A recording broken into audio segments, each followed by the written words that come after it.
তো কি অবস্থা আপনাদের? আজকে আমরা কথা বলবো ওমারন টায়ারকে নিয়ে। এই ব্যক্তি নিজেকে নিজে অনেক বড় মানুষ মনে করে। সে নিজেকে মনে করে মুকেশ আম্বানি এবং তার পিছে হাজার হাজার মানুষ লেগে আছে। তো আজকে আমরা কথা বলবো এই বিষয়টি কি নিয়ে। তো বকবক বন্ধ করে আজকের ভিডিওটি শুরু করা যাক।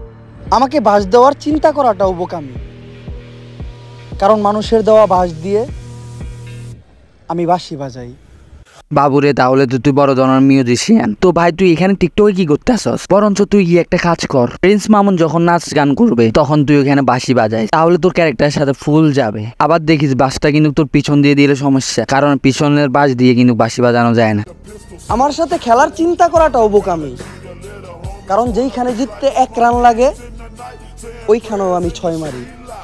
বাবুরে, বড় ধরনের খেলোয়াড় না তাহলে তুই এগুলা বল টিকটকে কেন ডায়লগ চোদা? ইন্টারন্যাশনাল ক্রিকেটে না খেলবি ভাই? আবার তোরা তো বাঙালি, বেশি ফাফর মারতে গিয়ে 3 বলে যেখানে 2 রান লাগবে ওইটা করতে যেয়ে দেখিস আউট হয়ে যাবে। প্রতিশোধ নিতে যাবেন না, সময়ের অপেক্ষা করুন, কারণ পচা ফলগুলো নিজে নিজেই ঝরে পড়ে যায়।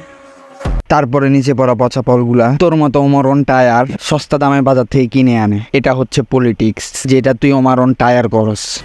আমাকে কাজ ভাইবা ভাঙতে আসবা যারা, হাত কাইটা হাসপাতালে ভর্তি হবা তারা।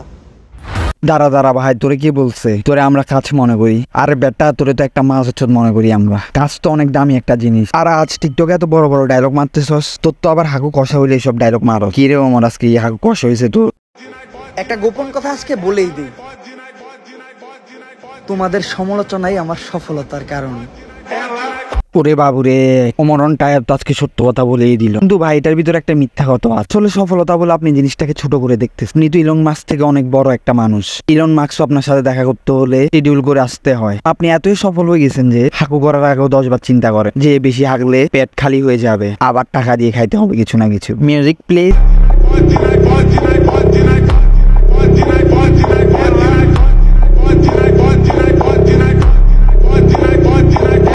বদনাম শুনতে এখন ভালোই লাগে, কারণ আমার নামটা তো সবসময় তাদের মুখে থাকে। তাহলে মাদারচোদের বদনাম শুনতে অনেক ভালোই লাগে। তাহলে ভাই আজকে আমি একটু বদনাম করি আপনার। ওই দেখ ওই দিন না ওমরন টায়ার ওই দিন নামাজ পড়তে গিয়ে ওর জুতা নাই দেখে মানুষের জুতা চুরি করছে। তারপর ওই দিন পাশের বাড়ির আন্টির আম চুরি করতে গিয়ে ধরা খেয়ে আন্টির জুতার বাড়ি ও আন্টির মেয়ের জুতার বাড়ি খাইছে। সবাই আমার হারার অপেক্ষায় থাকে, তাই তো আমার জিততে এত ভালো লাগে। ও ভাই, একই ডায়লগ ভাই। আচ্ছা ভাই, একটা ছোট্ট একটা কোয়েশ্চেন ভাই প্লিজ ভাই, আপনি কি জিতে গেছেন এমন? ভাই আপনি কি অস্কার পাইছেন নাকি ভাই? আনছে তো অস্কার পাইলে এত ফুটানি চোদায় না, তুই যে ফুটানি চোদাইয়া কথা বলতে আসিস ভাই। অস্কার তো দূরে থাক ভাই, তুই যদি ওই বাংলাদেশের মেরিল কি একটা আছে না অ্যাওয়ার্ড, ওইটা পাইলেও আমার মনের বুঝাতে পারতাম ভাই। নাকি তুই সফলতা বলতে মনে করস টিকটকের 10-12 মিলিয়ন ফলোয়ার। মাদারচোদ অন ফায়ার। আপনি ভালো তো আমিও ভালো, আর আপনি খারাপ, দেখবেন খারাপের জগতে আমি আপনার বাপ। তোরে ভাই, তুই তো অনেক বড় গুন্ডা ভাই। আমি তো ভয় পাই গেছি ভাই, আমার মাফ করে দে ভাই। আমি তো তোরে নিয়ে রোজ ভিডিও করতেছি ভাই, তুই কোনো আমার তোর আসল রূপ দেখাই দিবি নি ভাই। তুই যদি আমার তোর আসল রূপ দেখাই দিস ভাই, আমি তাহলে কি করবো তুই জানো? 2 টাকার একটা ললিপপ কিনে তোর মুখের ভিতরে ঢুকাইয়ে দিব ভাই, আর তুই ওটা চুষতে বাড়ি চলে যাবি ভাই। তারপর আমি কি করছি না করছি তুই ভাই জানবিও না ভাই। তো ভাই আজকে ভিডিও এই পর্যন্ত। এরা তো মাছগিরি করবে আর আমরা তো হাসবে। তো হাসতে থাকো, ভালো থাকো, দেখা হবে নতুন এক দিগন্তে।